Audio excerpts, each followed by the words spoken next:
하나님의 말씀 봅니다. 고린도후서 12장 1절부터 10절 말씀입니다. 고린도후서 12장 1절부터 10절 말씀입니다.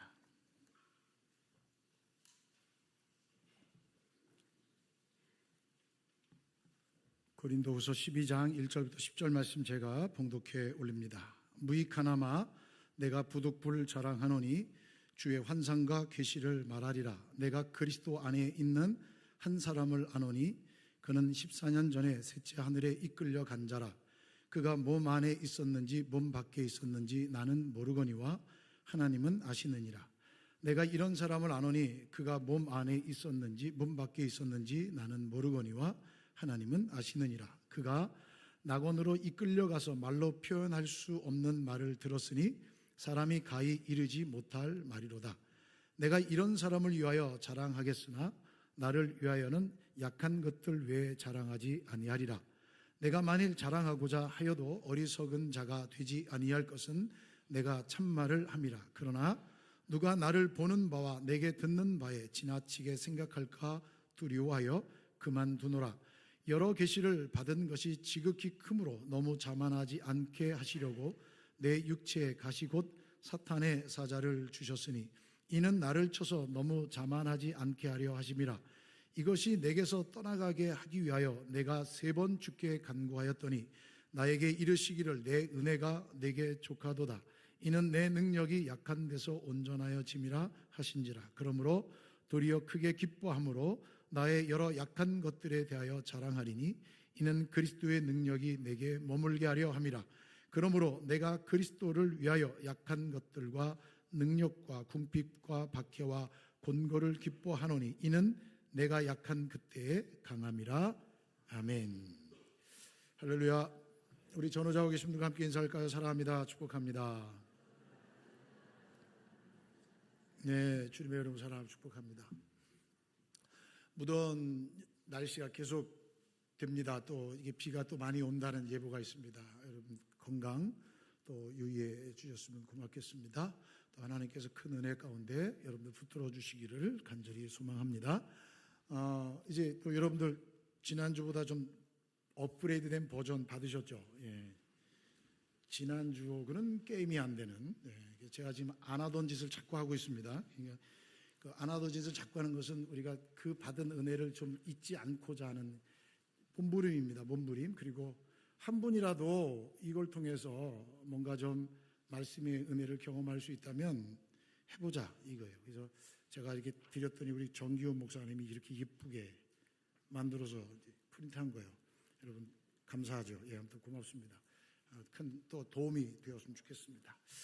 자, 인간은 누구나 가지고 있는 본성이 하나 있습니다. 그것은 뭐냐면 강해지는 것입니다. 힘을 갖고자 합니다. 여러분 사람은 누구에게 지고 사는 것을 좋아할 사람은 없습니다. 그래서 약점은 웬만하면 감춥니다. 되도록이면 약점은 감추고 나의 강점, 장점을 살리죠. 이제 그게 없으면 막 악다구니 쳐요. 그게 뭐냐면 자기 강한 걸 보여주려고 아주 그냥 발버둥을 치는 거죠. 사실 사람들이 가지고 있는 특징이 뭐냐면 문제없는 평탄한 삶, 어떤 그 어려움이 없는 그런 삶을 살고 싶어 합니다. 그래서 우리는 끊임없이 성공, 많이 갖고 자랑할 것을 가지려고 애를 씁니다. 여러분 안 그러십니까? 예수님 믿으면서도 자랑할 것을 갖고 싶어 하거든요. 그래서 자랑할 것이 좀 많았으면 좋겠다라고 생각합니다. 그런데 성경은 뭐라고 얘기합니까? 성경은 끊임없이 우리에게 다른 길을 제시합니다. 우리가 원하는 것, 우리가 갖고 싶은 것, 우리가 자랑하고 싶은 것을 주겠다라고 성경은 얘기하지 않고 다른 길을 제시합니다. 오늘 본문도 보시면 사도 바울은 자신의 화려한 외적인 특징 그리고 자신의 화려한 어떤 영적 특권의 가치를 증명하려고 하지 않습니다. 사람들은 자기의 잘남을 드러내고 자기의 능력을 자꾸 드러내고자 하죠. 그래서 막 과대평가하죠. 막 오버하죠. 막 요만한 걸 크게 막 얘기하기도 하잖아요. 그죠? 그래서 사람들한테 막 나를 막 이렇게 드러내려고 하죠. 저는 뭐 개인적으로 뭐 여러분들도 안 하시지만 저는 몸에다 낙서하는 거 별로 안 좋아하거든요. 그게 요즘은 트렌드라고 막 하는데 막 낙서해요. 왜 낙서해요? 나 강한 걸 보여주려고 하는 거거든요. 그거 강한 거 아니잖아요. 그냥 별거 아닌데 그걸 막 하면서 자기 몸 망가뜨리는 사람들이 너무 많아요. 여러분, 왜 그럴까요? 지고 싶지 않은 거예요. 무시받기 싫은 거예요. 근데 오늘 본문에 보니까 사도 바울은 뭘 자랑해요? 육체의 가시를 자랑해요. 내 몸에 있는 약점을 가지고 자랑하는 거예요. 여러분, 사람들은 약점을 감추지 않습니까? 여러분들 약점 드러내나요? 여러분, 약점을 드러내면 공격해와요. 교회도 그래요. 교회도 약점을 드러내면 뭔가 털려고. 여러분, 담임 목사 털려고 하는 사람 있어요, 없어요? 있다니까요. 있어요, 진짜로. 그러니까 안 털리려고 저도 애쓰는 거예요. 털어도 안 털리려고 애쓰는 거예요, 저도. 그게 여러분 제가 해야 될 거 아니에요. 제가 목사 안수 받을 때 저하고 정말 가까이 지내는 선교사님이 오시더니, 야, 이지현 전도사 딱 3끝만 조심해라 그러더라고요. 3끝. 있어요. 목회자들끼리 쓰는 용어가 있어요. 3끝. 그래서 3끝 조심하려고 무척 애를 써요. 여러분, 사람은 약점을 보이면, 제가 이 청주 동물원에 있는 수의사 하는 얘기를 제가 들었어요. 그게 뭐냐면, 동물을 치료하다 보니까 너무 막 안타까움이 있대. 그게 뭐냐 그랬더니 동물들이 그렇게 고통을 참는데요. 그걸 얘기하면 좋겠는데 뭐 어떻게 얘기해? 근데 여러분, 동물의 세계에서는 약한 걸 드러내는 순간 다른 놈한테 먹이가 되는데 어떻게 약점을? 그러니까 동물은 살아가는 본성이 그래요. 그러니까 인간도 똑같아요. 우리의 본성을 가지고 있으면 약점은 감추고 잘남을 드러내려고 애를 씁니다. 그런데 오늘 바울은 자기의 잘남은 자랑도 안 해요. 신비한 체험을 경험했어요. 놀라운 체험을 경험했어요. 어느 체험이냐면 말로 표현할 수 없는 엄청난 걸 경험했어요. 그런데 그걸 얘기 안 해요. 왜 안 하냐 그러면 사람들이 자기를 잘못 오해하고 평가할까 봐. 무슨 얘기냐면 나 별 볼 일 없는 사람인데 막 이렇게 높일까 봐. 루스드라에서 전도할 때 사도 바울과 바나바를 신으로 삼아서 높이려고 하는 그런 일들이 진짜 있었거든요. 그래서 그런 일들이 진짜 많이 있으니까 사도 바울은 이런 것들을 차단하기 위해서 자랑하지 않아요. 그리고도 2절에서 4절 말씀에 보면 사도 바울이 얘기할 때 14년 전에 사도 바울이 경험한 얘기를 하잖아요. 그런데 마치 다른 사람 얘기하듯 해요. 어떤 사람이 있는데 그렇게 얘기해요. 사도 바울은 왜 그렇게 얘기하느냐? 그 이유를 이렇게 얘기하거든요. 지극히 큰 계시 때문에, 내가 교만해지지 않기 위해서 하나님께서 나에게 가시를 주셨다. 이렇게 고백합니다. 여러분 7절 말씀 보세요. 우리 다 같이 읽어볼까요? 시작. 여러 계시를 받은 것이 지극히 크므로 너무 자만하지 않게 하시려고 내 육체에 가시 곧 사탄의 사자를 주셨으니 이는 나를 쳐서 너무 자만하지 않게 하려 하심이라. 여러분, 분명히 사도 바울이 고백합니다. 이 가시는요, 사도 바울을 무척 괴롭혔어요. 정말 많이 괴롭혔어요. 너무 힘들었거든요.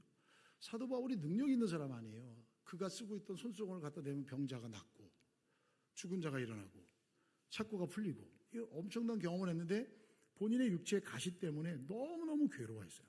사탄의 사자로 비유해요. 사탄의 사자가 되어서 나를 괴롭혔다라고 이렇게 얘기합니다. 이게 이제 뭔지는 몰라요. 뭐 추측들은 뭐 안질이다, 뭐 혹은 뭐 간질병이 있다, 뭐 그렇게 하는데 어쨌든 그건 추측일 뿐이지 정확하게 사도 바울의 질병이 뭔지 모르는데 너무너무 이게 몸이 힘들었던 거예요. 그래서 하나님께 3번 간구해요. 3번. 무슨 얘기예요? 하나님, 좀 이것 좀 고쳐주세요. 하나님, 이것 때문에 내 영혼이 마르겠습니다. 하나님, 이것 때문에 주님의 일을 못하겠습니다. 하나님, 이것 좀 없애 주세요. 여러분, 저도 마찬가지 목회할 때 하나님 이것 좀 해결해 주세요. 이럴 때 너무 많거든요. 그런데 하나님이 주신 응답이 뭔지 아세요? 9절 보세요. 9절. 나에게 이르시기를 내 은혜가 내게 족하도다. 이는 내 능력이 약한 데서 온전하여 짐이라. 이렇게 얘기합니다. 여러분, 하나님의 응답은 사도 바울이 기대한 응답이 아니에요. 여러분들 같으면 이렇게 하나님이 응답해 주시면 예수 믿겠어요? 한번 생각해 보세요. 이게 무슨 얘기냐면 하나님, 나 이거 진짜 가십니다. 너무 괴롭습니다. 이것 때문에 저 그냥 부끄러워요. 하나님의 말씀의 능력이 잘 안 되잖아요. 이런 얘기도 했을 거고, 하나님, 나를 너무 괴롭혀하는 사람 좀 치워줘 주세요. 이런 기도도 했을 거예요. 근데 하나님께서 뭐라고 대답하시냐면 됐다, 이렇게 얘기하시는 거예요. 내 은혜가 내게 족하도다 라고 얘기하는 거예요. 그런데 여러분, 이 한마디가 사도 바울의 삶을 완전히 바꿔놓습니다. 내 은혜가 내게 족하도다, 이 말씀 한마디가 이제 됐다, 그만해라, 이게 사도 바울의 삶을 뒤바꿔 놓습니다. 바울의 삶과 사역의 큰 전환점이 됩니다. 자, 그러면 여러분, 내 은혜가 내게 족하도다라는 이 말씀의 의미가 무엇일까요? 무엇이 은혜로 걷는 삶이 될까요?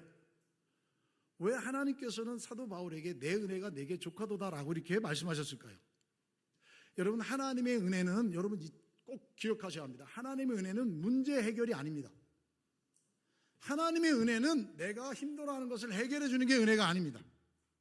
하나님의 은혜는 문제 속에서 함께 하시는 동행입니다. 아멘. 여러분, 제가 누누이 여러분들에게 강조하는 말씀이 있어요. 여러분, 예수 믿는 사람들의 가장 큰 복 중에 복이 뭔지 아십니까? 임마누엘의 축복이에요. 임마누엘, 하나님이 우리와 함께 계시다. 내가 잘나고 못나고 상관없어요. 내가 힘이 있고 힘이 없고 상관없어요. 내가 사람들한테 손가락질 받아도 상관없어요. 왜? 하나님 나와 함께 계십니까? 그러니까 여러분, 문제 속에서, 어려움 속에서, 고난 속에서, 고통 속에서 함께 동행하시는 것이 바로 하나님의 은혜. 우리는 이 하나님의 은혜를, 하나님의 축복을 종종 착각해요. 뭐냐면 내가 원하는 것을 얻는 걸 하나님의 은혜라고 생각해요. 내가 기도하고 간구한 것이 응답되는 것, 내 문제를 해결해 주시는 것, 이것이 은혜라고 생각합니다. 병이 나야죠. 병이 나서 하나님께 영광 올려드려야죠. 성공해야죠. 성공해서 하나님께 영광 올려드려야죠. 취직돼야죠. 좋은 가정 꾸려야죠. 좋은 대학 가야죠. 수입이 많아야죠. 인정받아야죠. 잘나야죠. 이런 것들, 남들이 갖지 못한 것, 남들이 갖지 않은 것, 남들이 누리지 못한 것을 누리고 쥐고 있어야 그것이 바로 은혜라고 생각해요. 그래서 남들 앞에 이걸 자랑할 수 있는 것, 자랑할 수 있는 그 자리에 쓴 것이 은혜라고 생각해요. 여러분, 여러분에게 하나님의 은혜는 무엇입니까? 그러면 무엇이 우리에게 은혜입니까? 여러분, 제가 은혜 위에 은혜가 넘치는 삶, 이 주제를 갖고 갔어요. 제가 1월 첫째 주에 이 본문 가지고 설교할 때 제가 목회적 욕심이 있다고 말씀드렸어요. 기억나세요? 여러분, 열왕기하 2장 19절 말씀은 여러분, 갑절의 은혜를 주옵소서 이거잖아요. 갑절의 영감을 주옵소서. 저도 하나님께 2025년을 출발하면서 하나님이요, 좀 은혜를 회복을 좀 주옵소서. 저 목회자적 개인적 야망과 욕망이 들어가 있다고 제가 고백했어요. 있어요. 진짜 없는 건 아니에요. 여러분, 무엇이 예수님을 믿고 복받는 모습이라고 생각하십니까?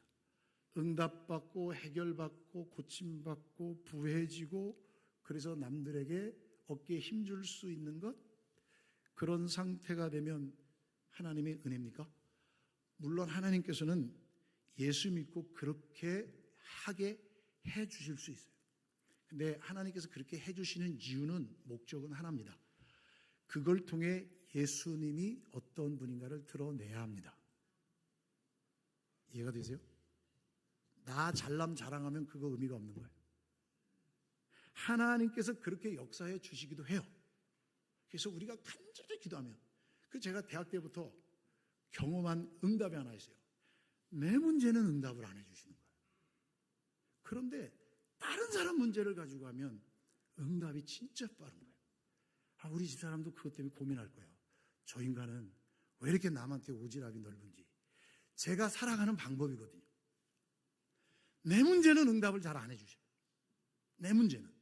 그런데 다른 사람 문제를 가지고 기도하잖아요. 너무나 응답이 빨라요. 놀랍도록 빨라요. 여러분, 정말 중요한 것은요, 더 깊은 은혜는 우리가 고통스러울 때 여전히 우리와 함께 하시는 거라니까요. 그 상황 속에서 우리를 붙드시고 우리와 함께 하시는 그분의 신실한 사랑이 더 깊은 은혜예요. 우리가 원하는 것을 응답받고 쥐고 그런 걸 가지고 있는 것이 큰 축복이고 은혜라고 생각하지만 아니라고요. 성경에서 말하는 은혜는, 하나님 은혜는 우리가 약하고 고통스러울 때도 여전히 하나님 우리와 함께 하시는 거예요. 그 상황 속에서 우리를 붙들어 주시는 거예요. 그리고 하나님께서 그 신실한 사랑을 보여주시는 거예요. 그게 은혜예요. 하나님은 바울의 기도할 때 가시를 제거해 주지 않으셨습니다. 그런데 그 가시로 인해서 사도 바울이 무너지지 않도록 충분한 은혜를 부어주셨어요. 사도 바울이 그 은혜를 부어주심으로 인해 사도 바울은 그 놀라운 역사들을 감당할 수 있었던 것이죠. 우리의 약함 속에서도 우리를 포기하지 않으시는 하나님의 변치 않는 사랑, 그것이 바로 족한 은혜예요. 족한 은혜가 뭐냐? 우리의 약함, 우리의 고통, 우리의 어려움 속에서도 하나님의 변치 않는 그 사랑이에요. 여러분, 사도 바울이 이 놀라운 하나님의 응답을 통해서 사도 바울의 복음의 여정을 이뤄냈잖아요. 제가 우리 성도들하고 한번 제가 갈 거예요. 어디? 사도 바울의 복음의 여정을 좀 가보고 싶어요. 지금 가면 여러분 버스를 타고 한 군데는 막 4시간을 이상 달려가야 되는 거예요. 600km, 400km, 800km 이렇게 가야 되는 엄청난 거리를 사도 바울은 뭐 갖고 다녔어요? 걸어 다녔다니까요. 그 일을 할 수 있었던 것은 몸에 육체의 가시를 가지고 있어도 하나님이 안 고쳐주셨다니까요. 그런데 하나님께서 그 약함 속에서도 함께 해주시니까 상상할 수 없는 놀라운 복음의 진보를 드러냈던 거죠. 그것이 사도 바울에게 주신 하나님의 내게 족한 은혜라는 거예요. 하나님의 변치 않는 사랑이에요. 바울을 바울 되게 하신 하나님, 바울을 끝까지 붙잡아 주시고 부르신 사명을 완수하게 하신 그 하나님, 그 하나님께서 여러분과 함께 하시고 여러분을 붙드시고 여러분에게 은혜 베풀어 주시기를 축원합니다. 축원합니다. 자, 그러면 내 은혜가 내게 족하도다라고 하는 이 두 번째 의미는 무엇일까? 두 번째, 하나님께서 말씀하신 의미는 무엇일까? 자, 하나님의 능력은요, 이 말은 내 은혜가 내게 족하도다 할 때 하나님의 능력은 인간의 강함이 아니에요. 우리는 강해야, 성공해야, 많이 가지고 있어야, 건강해야 이 능력이라고 생각하는데, 하나님의 능력은 인간의 강함이 아니라 인간이 약한, 인간의 약함에서 온전해지는 거예요. 하나님의 능력이 나타난다는 거예요. 그것은 우리가 강할 때 우리는 절대 하나님을 의지하지 않아요. 하나님을 의지하지 않고 그냥 자기 멋대로 살아가거든요. 여러분, 이게 가지고 있는 그 하나님의 사람들의 특징이에요. 힘이 있으면 절대 의지하지 않아요. 능력이 있으면 절대 하나님을 찾지 않아요. 하나님 앞에 아무것도 할 수 없을 때, 하나님 앞에 엎드릴 때가 언제냐면, 하나님의 은혜를 경험할 때가 언제냐면 앞뒤 꽉 막히고 방법이 전혀 없을 때, 그때 하나님께 두 무릎이 꿇어지게 되는 거예요. 그리고 하나님의 내면의 깊은 은혜 가운데 들어가는 거예요. 하나님 도와주옵소서. 하나님 도와주옵소서. 여러분, 우리가 언제 하나님을 의지해요? 약할 때 의지한다니까요. 힘 있고 능력 있고 여러분 재능이 있으면 하나님을 의지하지 않아요. 왜요? 내 힘으로 하면 되니까요. 하나님의 능력은, 하나님의 완전함은 하나님이 우리가 연약할 때, 우리가 하나님을 신뢰하고 의지할 때, 그때 하나님께서는 역사하시는 거예요. 바울의 육체의 가시는 결국 그를 겸손하게 만들었고 그를 철저히 하나님께 의존하게 만들었어요. 그래서 그 바로 약한 순간에 주님의 능력이 바울에게 강하게 임하여서 인간의 한계를 뛰어넘는 그 사역을 감당할 수 있었던 거예요. 하나님의 놀라운 역사를 뛰어넘을 수 있었던 것이죠. 이게 얼마나 큰 은혜인지 알 수가 없어요. 여러분, 우리의 부족함이, 우리의 무능함이 하나님의 놀라운 능력이 작동하는 통로가 된다는 사실입니다. 하나님은 그걸 통해 하나님의 역사를 이뤄내시는 거예요. 그래서 꺼져가는 심지도 끄지 않으시고 꺾여가는 갈대도 꺾지 않으시는 하나님, 남들은 보기에 끝났어 라고 말할 때 그때 하나님의 도움에 손길이 붙들어 주셔서 다시 일으켜 주시는 역전의 하나님, 그 하나님이 능력이 나타날 때가 인간의 강함이 아니라 연약할 때예요. 여러분, 이스라엘을 선택하신 이유와 목적도 너희들이 세상 만국 가운데 가장 약한 존재였기 때문에 선택했다라고 말씀해 주고 있어요. 그래서 여러분, 우리가 우리의 한계를 인정하고 주님께 내 모든 능력과 모든 것을 내려놓을 때 비로소 주님의 능력이 우리를 통해 온전히 역사하기 시작하는 거예요. 그래서 사도 바울은 기꺼이 자신의 약함을, 자신의 연약함을 자랑하겠다라고 말하는 거예요. 그 이유는 다른 게 없어요. 주님의 능력이 자신 위에 머물게 할 수 있는 유일한 방법이 그거거든요. 내 약함을 자랑하는 게 뭐냐면, 자랑할 때마다 성령의 능력이 임한다는 거예요. 여러분, 누가 은혜로 걷는 성도입니까? 누가 은혜로 걷는 성도입니까? 하나님께 전적으로 의지하는 삶을 사는 성도가 진정 은혜로 걷는 성도죠. 나는 아무것도 할 수 없습니다.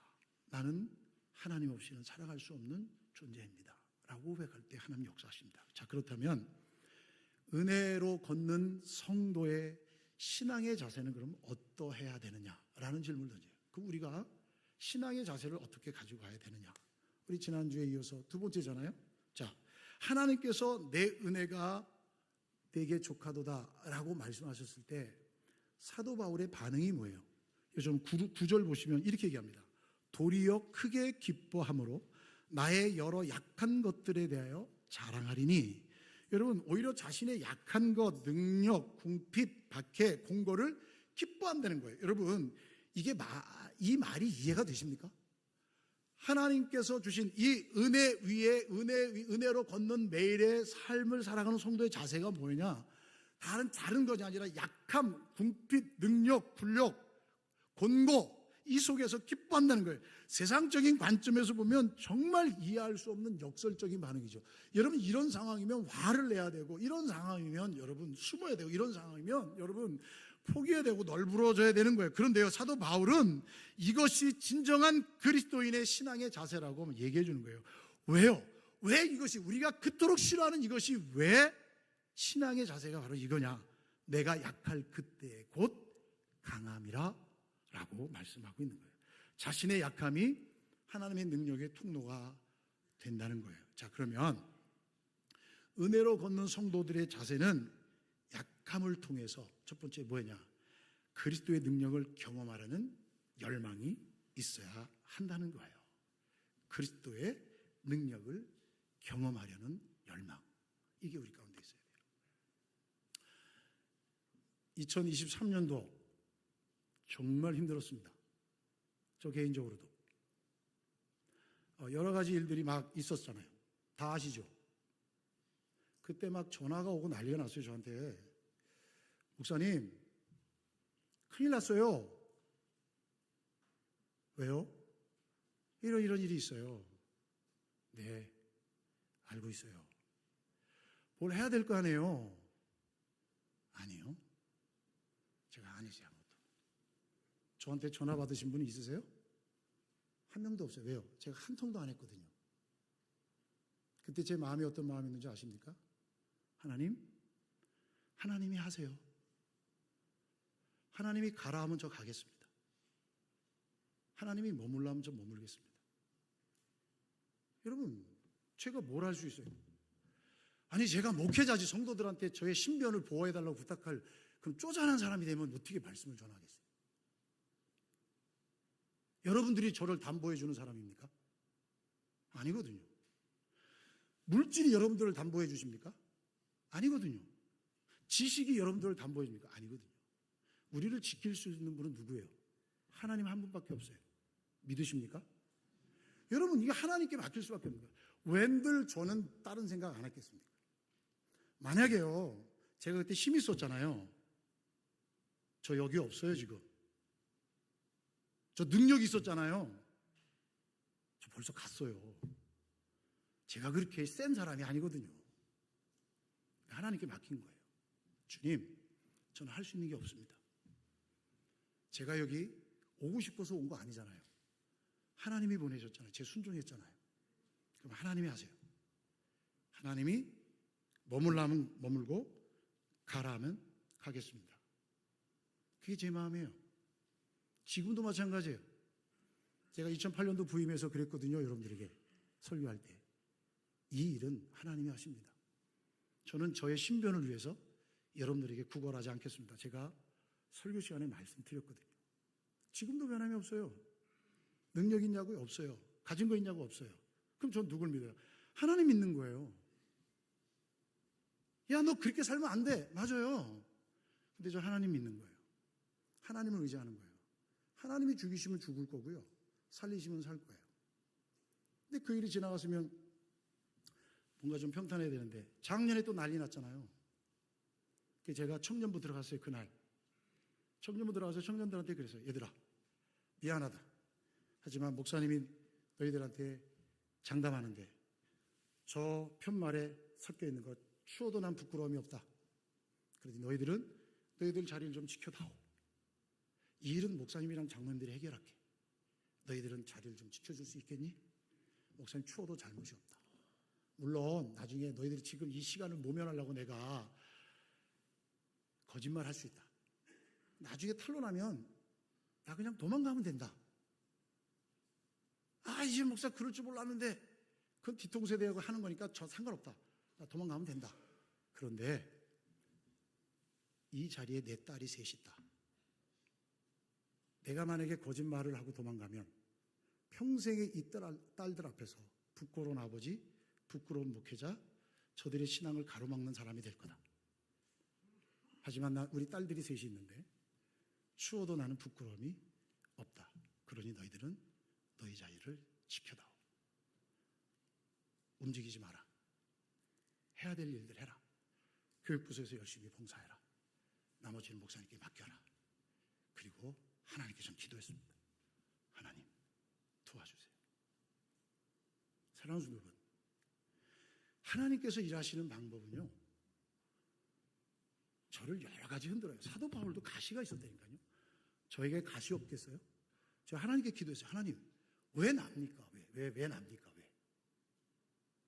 왜 하필이면 지금입니까? 10년 전에 좀 하지. 왜 지금 하십니까? 제가 그랬어요, 하나님 앞에.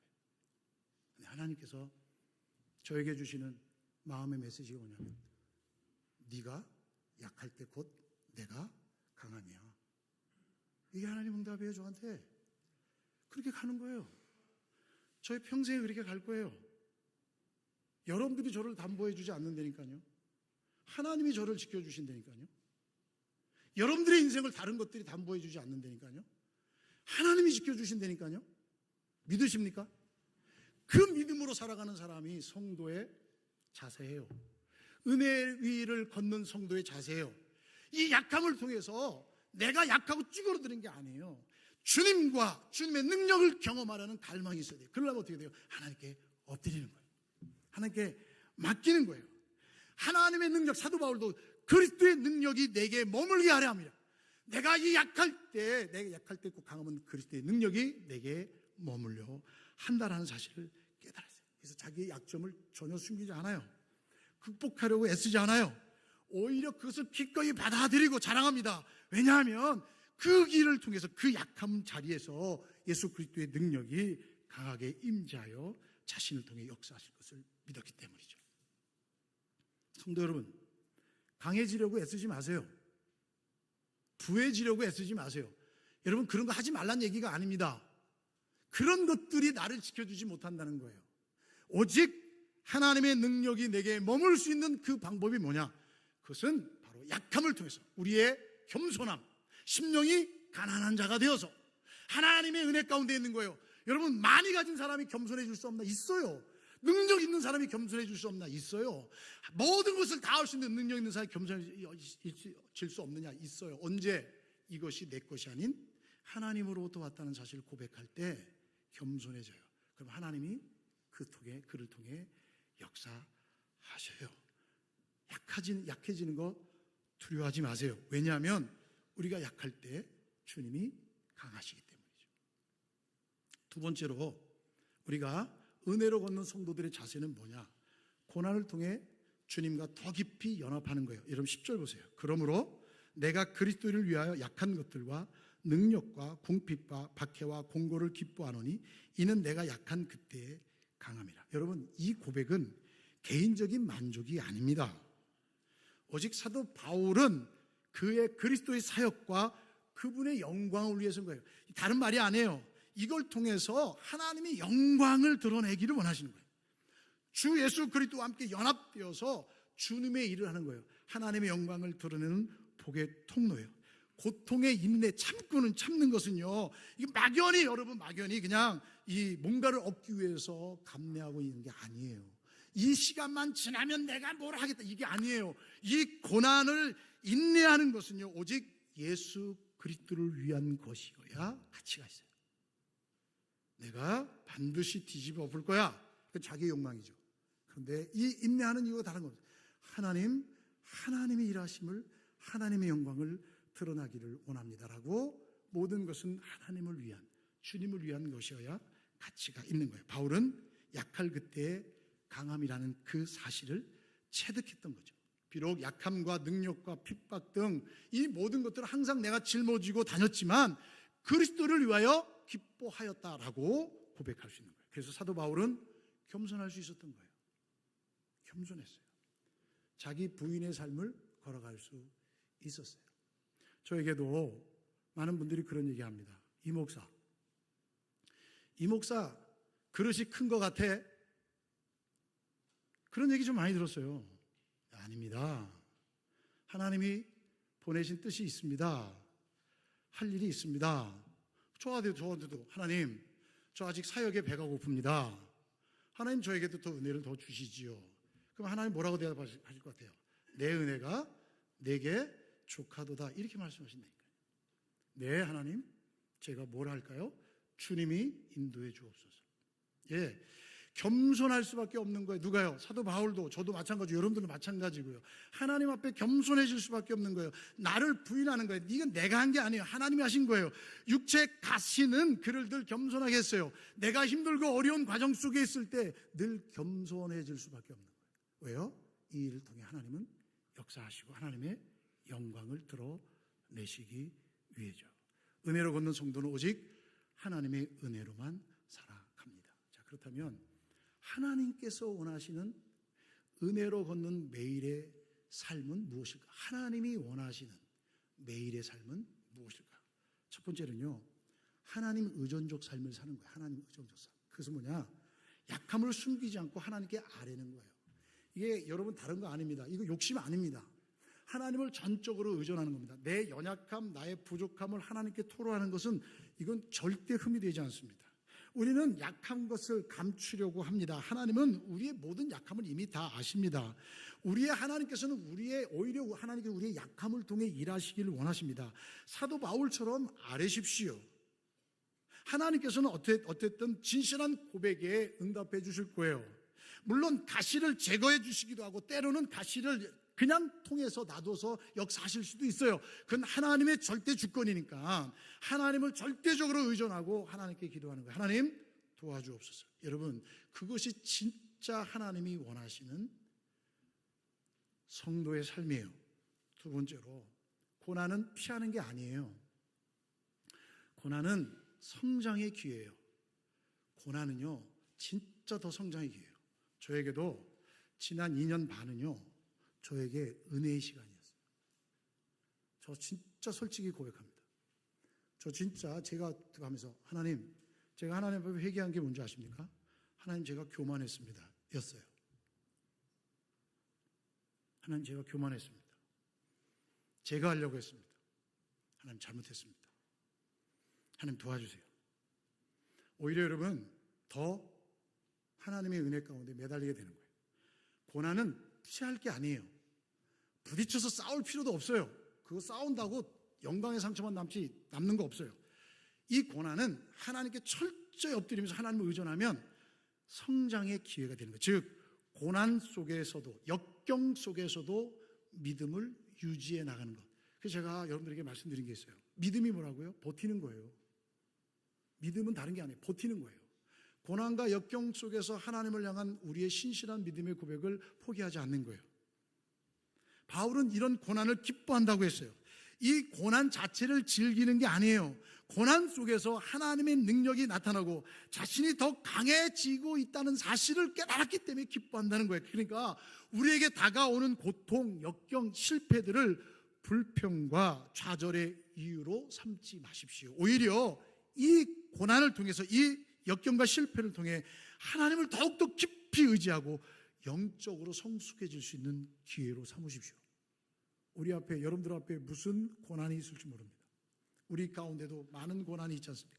이 모든 것들은 다 영적으로 성장할 아름다운 기회입니다. 그러므로 고난은 우리를 깎아내고 다듬어서 주님을 닮게 하는 영적 훈련이에요. 이 시간을 통해야만이 거룩한 하나님의 나라에 이를 때까지 이 신앙과 믿음을 유지할 수 있는 거예요. 세 번째로 하나님께서 원하시는 성도들의 삶은 어떤 삶이냐? 겸손히 하나님의 능력을 드러내는 거예요. 이건 한 번이 아니에요. 제가 간증자들을 잘 안 부르는 이유 중에 하나가 이거거든요. 간증을 하다 보면 성도들을 감동시키려고 사실이 아닌 걸 자꾸 섞어요. 여러분, 하나님의 능력이, 하나님의 일하심의 능력을 드러내야지 자꾸 자기를 드러내려고 하면 안 되거든요. 그러니까 겸손히 하나님의 능력을 드러내는 삶, 겸손히 하나님이 붙들어 쓰셨을 때 자랑하지 말아야 돼요. 빨리 자기 자신의 현주소를 찾아야 돼요. 우리는 방향지시등일 뿐이에요. 주님을 가리켜야 돼요. 모든 영광은 하나님, 오직 하나님께서 하셨습니다 라고 고백하는 삶을 살아내시기를 주님의 이름으로 축복합니다. 하나님께서는 그런 삶을 원하십니다. 네 번째, 마지막입니다. 끊임없이 하나님을 의지하는 거예요.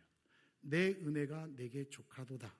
여러분, 이 말씀의 의미는 우리가 매일매일 매 순간 하나님의 은혜가 필요하다는 사실을 깨우쳐 주는 거예요. 내 은혜가 내게 족하도다. 그 말은 다른 말이 아니에요. 하나님, 오늘도 내게 은혜를 주셔야 합니다. 오늘도 나와 함께 해주셔야 합니다. 오늘도 하나님이 나를 붙드셔야 합니다. 오늘도 나와 동행해 주셔야 저는 호흡할 수 있고 살아갈 수 있습니다. 어제의 은혜, 어제의 경험으로 오늘을 살 수 없어요. 오늘을 살아가려면 오늘 은혜가 있어야 돼요. 그러니까 끊임없이 오늘도 또 하나님의 은혜를 경험하는 거예요. 하나님의 은혜를 찾는 거예요. 그러니까 예배 마치고 끝나는 게 아니라 돌아가서 여러분 이 은혜 가운데 살아가려고 하는 결단과 몸부림이 있어야 되는 거예요. 그렇게 살 때 세상에서는 우리를 가만 놔두지 않거든요. 계속 가시로 공격할 거거든요. 거기서 피투성이가 돼도 견디는 거예요. 고난 속에서 견디는 거예요. 주님 앞에 다시 오는 거예요. 주님이 위로해 주시고 주님이 주시는 새 힘을 가지고 우리의 삶의 연장 속으로 다시 돌아가는 거예요. 그게 하나님께서 원하시는 매일의 삶이에요. 말씀을 정리합니다. 하나님께서는 오늘도 저와 여러분들 모두가 하나님의 은혜로 걷는 매일의 삶이 되기를 하나님 원하세요. 하나님께서는 여러분들에게 이미 복을 주셨고 은혜를 베풀어 주셨고 함께 주셨습니다. 약한 것 너무 슬퍼하지 마세요. 없는 것, 무능한 것 너무 슬퍼하지 마세요. 예, 우리 없어요. 무능해요. 어떻게 해요? 하나님께 맡기는 거예요. 하나님을 의지하는 거예요. 내가 약할 때 곧 강함이라 라는 사도 바울의 고백처럼 이 말씀이 사도 바울에게만 주신 말씀이에요. 우리에게도 주신 말씀이잖아요. 약할 때 곧 그때가 강함이라. 하나님 도와주세요. 좌절하지 마세요. 부끄러워하지 마세요. 없는 거 괜찮아요. 하나님의 능력을 더 의지할 수 있어요. 가지지 못한 거 괜찮아요. 하나님께서 채워주실 거예요. 하나님의 일하심을 볼 거란 말이에요. 제가 그렇거든요. 정말 제가 하나님의 은혜를 너무 많이 보거든요. 저는 할 수 없어요. 저는 할 능력이 안 돼요. 정말 교회 일 많이 하고 정말 대외적인 연합 행사를 많이 하려면 재정도 진짜 많이 들어가는 거 아시잖아요. 시간도 많이 들어가는 거 아시잖아요. 많이 협력해줘야 안 돼요. 우리 교회는 그럴 능력이 안 돼요. 제가 그래서 그걸 잘 안 해요. 그래서 어떻게 하느냐? 아무것도 안 하지 않아요. 하나님이 저를 세워주시면 제가 능력이 없으니까 하나님께 맡겨요. 의지해요. 기도해요. 그럼 사람을 붙여주시는 거예요. 물질을 붙여주시는 거예요. 일이 되게 하시는 거예요. 하나님의 영광 올려드리는 거예요. 부끄럽지 않아요. 괜찮아요. 하나님은 역사하세요. 하나님을 더욱더 신뢰하십시오. 하나님의 능력이 임하는 축복의 통로가 될 줄 믿습니다. 그럴 때 우리의 간구는 능력이 있죠. 어떤 상황 속에서 하나님은 하나님의 일을 이끌어 가실 것입니다. 고난과 역경 속에서 우리의 믿음 더욱더 단단해질 것입니다. 주님께서 새로운 은혜와 능력으로 역사해 주실 것입니다. 그때 주님만 자랑하십시오. 그때 하나님께 영광 올려 드십시오. 그 은혜 가운데 걸어가는 저와 여러분 다 되시기를 주의 이름으로 축원합니다. 기도하시겠습니다. 하나님 감사합니다. 변함없는 사랑으로 우리와 함께 하셨고 능력의 손길로 함께 해주시니 진심으로 감사합니다.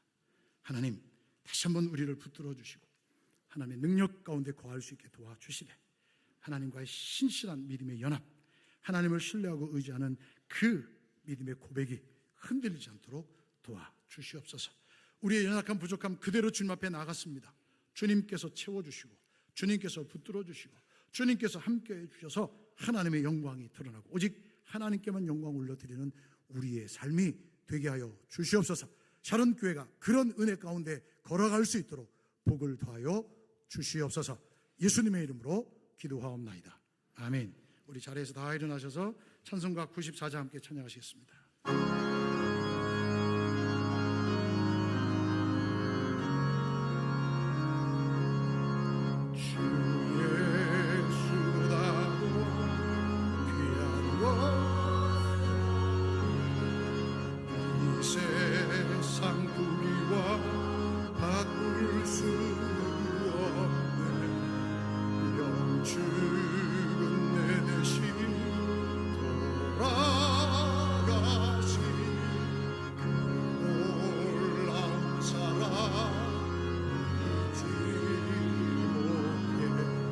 세상 즐거움 다 버리고 세상 자랑과 버렸네. 주 예수 나로 귀한 것은 없네. 예수밖에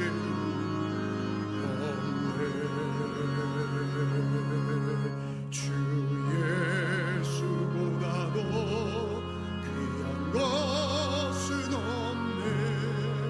이 세상 명예와 바꿀 수 없네. 이전에 즐기던 세상 일고 주 사랑하는 나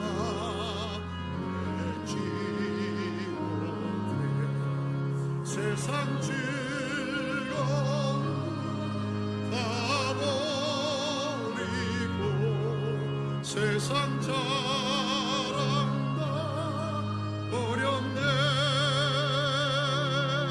주 예수보다도 귀한 것은 없네.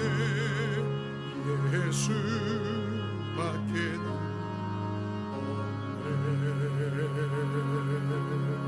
주 예수보다도 귀한 것은 없네.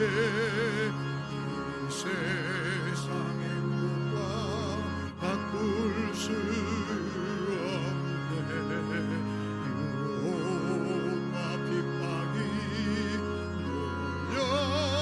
몰려와도 주 섬기는 내 맘 변치 않아. 세상 즐거움 다 버리고 세상 자랑 다 버렸네. 주 예수보다도 귀한 것은 없네. 예수밖에는 없네.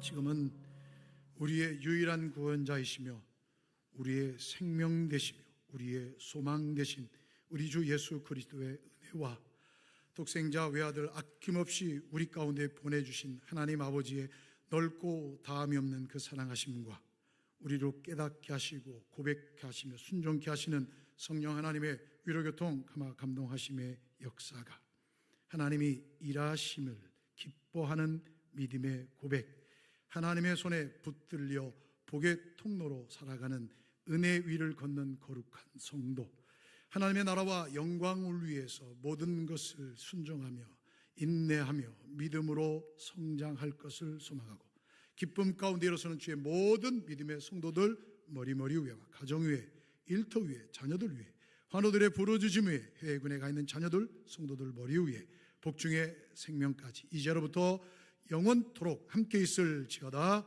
아멘.